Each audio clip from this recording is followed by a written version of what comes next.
waxaan rabaa inaan xuso gudoomiyaha baarlamaanka hadda ka hor mudane maxamed sheekh Cusmaan Jawaari oo dhalinyaro la hadlayay dhalinyaradaasi wuxuu ku yiri hadal taariikhi ah wuxuu ku yiri naga raali ahaada saddex jeer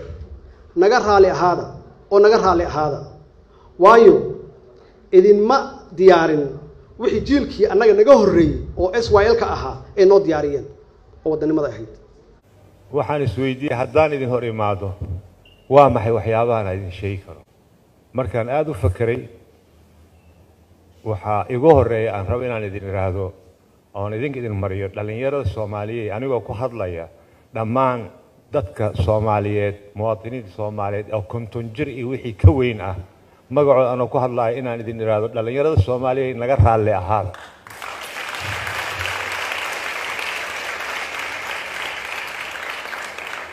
naga raali ahaada waayo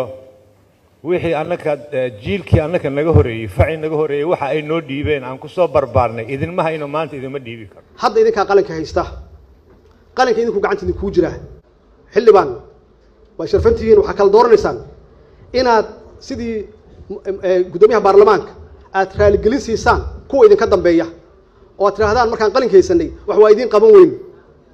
oo dana shakhsiyan qaadanay ama kuwii axyaa wadani